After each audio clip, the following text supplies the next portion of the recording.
This is the makeup tutorial for Silly Girls and Villagers. We've already applied a foundation over the entire face, and then I'm also going to do a loose powder. I like NYX. You can get it at any Target or Walgreens, and you can do either a clear or a color to match the skin tone. I would actually recommend doing a clear because you can do it for the eyeshadow as well, just for setting if you use any creams. So this just helps set everything. You also don't have to do foundation for kids that are younger, but it does help as far as the blush and contouring of the face goes, because it has something to grab onto. So I'm actually going to start with her cheeks, and I'm going to do a darker color underneath her cheekbones. And it is going to be pretty heavy. We're doing stage makeup, so everything we do is going to be bolder than you would normally do. So I'm going to do a really dark color here, and on the other side, right underneath those cheekbones. Okay, and then I'm going to do a really light, this is the NYX Contouring Powder Palette. It has all the different colors that you would need for any kind of blending that you're going to do. I'm using this lightest color because it actually has a little bit of a shimmer in it too. And go ahead and close the eyes. I'm going to do it right on top, above where the cheekbone is and on the side of the eye. That's where I want that light powder. This just helps brighten up the face and brighten up around the eyes. And then now that you can see those two colors, the light and the dark, I'm also going to apply the blush in between, and that goes right on top of the cheekbones. We're also going to do that pretty heavy. We want to make sure that we add that red color to the face. Stage lighting really washes out any kind of skin tone. So we want to add that pink, live looking color to the face. Okay, now that I've gone pretty heavy on those, I do want to blend it slightly. I don't want there to be a line between the dark color and the jaw. So I'm going to take a lighter color and blend that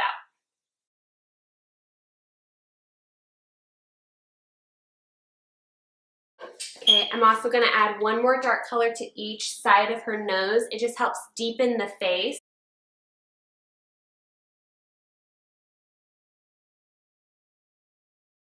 Okay, so the smoky eye we're going to do for the Silly Girl and Villager is going to match whatever color their dress is. So those wearing a green, please pick a darker green. Those wearing a purple, do a darker purple. We don't want any neon colors or light colors. We want dark so that we can really see it on the eye. So I'm actually using two palettes for, I'm going to pretend she's a purple Silly Girl. And I'm going to use two palettes. One, I'm using the Nudes brown shades, and I'm also using a just a purple shading palette I've had for a long time. It doesn't really matter. You can use a cream or a powder. But if you're looking for a cream, two creams that I really recommend are Infallible by L'Oreal, as well as the Color 24-Hour Tattoo by Eye Studio. So that one is really good. It's a Maybelline brand, so you're going to find it in that section. So the first thing I'm going to do is I'm going to apply a light color over the entire eye, and I'm going to use a cream because I'm also using powder. And like I said before, I do like using a cream before using a powder. It really helps it stick and stay on for a longer amount of time.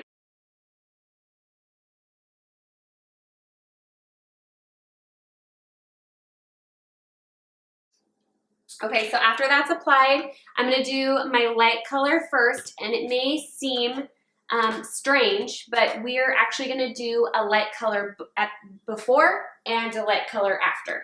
So I'm going to do my lightest shade, and I'm going to cover the inside of the eye.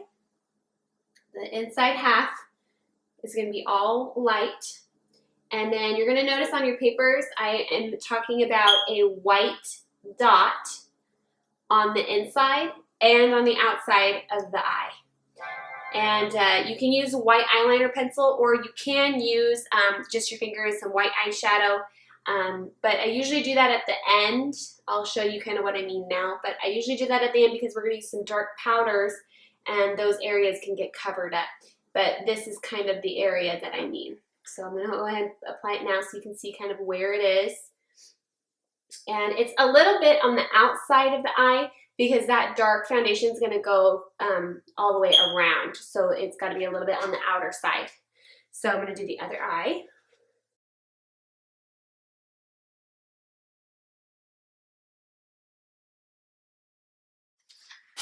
Okay, so now I'm going to take my medium color. So you should, for anytime you're doing a shadow, a smoky eye shadowing, you're going to need a lightest color, like what we've already applied, a medium color, which is usually your bright color, like your purple or your green or whatever you're using to match whatever they're wearing, and then a dark charcoal or black for the smoky part. So the first thing I'm going to do is actually the darkest color, because the color that I want to stand out the most is the color to match whatever your silly girl is wearing. So I'm going to grab a brush for a crease. You can really use any brush that you can have a lot of control with, but I like to use a rounded, smaller brush for my crease. And I'm going to use a dark charcoal. I'm not going to quite use a black because I feel like it would look better with the purple. You can just use your preference for that. So I'm going to go ahead and lift her head slightly. When you are doing the crease of the eye, you just follow the natural crease of this eye here. So I'm going to start from the bottom and I'm going to do a curve.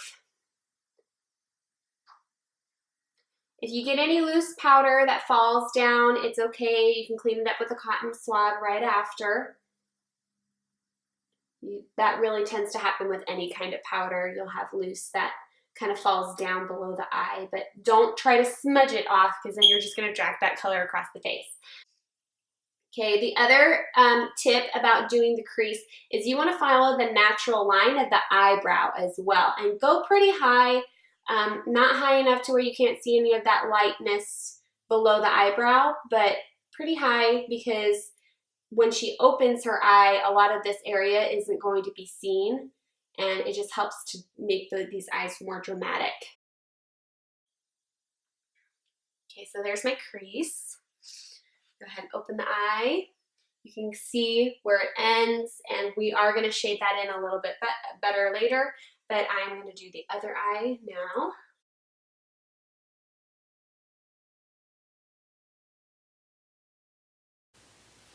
Okay, now that the crease is finished, I am going to add the brighter color on top. And where you want this to happen, close the eye, is between in the middle of the eye here up to where you have your crease color. So I'm going to take my brightest purple.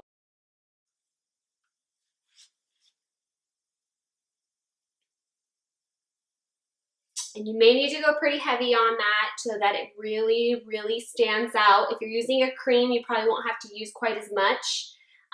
But with a powder, it can be hard to see. So I'm going to bring a darker color in here to make it really pop for that purple. And again, if you're a green colored dress or a blue colored dress, I would find a shade that matches what you have. They're in village scenes, so it doesn't really make sense for everybody to be exactly uniform, which is why we're doing different hairstyles for everyone. So we want to create that illusion. We don't want to be all exactly the same. Okay, I got a lot of loose powder with that one, as you can see. I'm going to use one of my clean brushes to get some of that off. And then if you still have any, you can use a little cotton swab, but I think we're good here, so I'm not going to worry about that. So now, again, I'm going to use that lightest color because a lot of the colors that I put on have hidden some of those spots. So as my final touch for those shading, I'm going to apply that bright color one more time. So I'm going to put it in the crease of the eye to brighten up that area. And again, if you have an eyeliner pencil, great, do a little dot. But if you just want to use powder, that's okay too. It doesn't need to be exact. Just putting these light areas on the outside of what you've done will really help the contrast of the colors as well as pop the eye, because the natural eye color is white. So if you put just dark areas around it, it kind of closes that eye, but if you put some lighter areas, it really helps open it up. So now I'm going to apply the eyeliner. I'm using a cream. You can use any kind of black that you'd like. I do recommend using black and not brown, just because of that contrast. Again, you want something that's really dark. So I'm going to use a flat brush for my cream and really use that. Now the eyeliner can be a scary part for those who haven't done makeup before, but I'm going to show you the best way to do it without worrying about getting any in the eye. So have her close the eye first, and then stretch the eye just slightly so you can really see that line, and just apply all the way across. And I actually start on the outside and work my way in, because it helps me get a straighter line that still curves with her natural eye line. So that's why I start on the outside. And you want to go just a little bit further than her eyelashes, just because we're also going to go down to the bottom of the eye, and so we are going to blend that in. So I'm going to apply a little bit more. It's not quite as dark as I'd like to see, so I'm going to apply one more time. And then I'm going to have her open her eye and look up. And when she does that, I have a little bit more access and more room.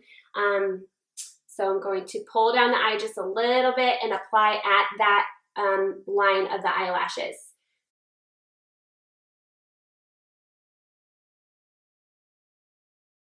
So I'm going to have her look that way, and I'm just going to blend in that line to make sure that they meet. They don't need to go super far. We're not doing any kind of cat eye look, so they just need to meet. And I'm pretty happy with that. So I'm going to do the other eye.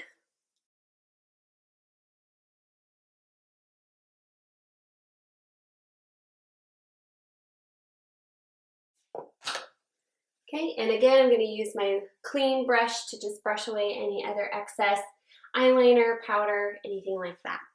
So the last step for the eyes would be the mascara and the eyeliner for your eyebrows. It's really important, especially if anybody has light eyebrows.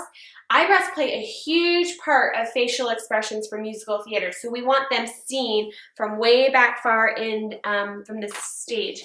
So now that I've traced the eyebrows, I would then do the mascara, which I'm not going to do now, but it's pretty simple. Just have her open the eye, put the brush underneath, and have her blink, and that will help you apply.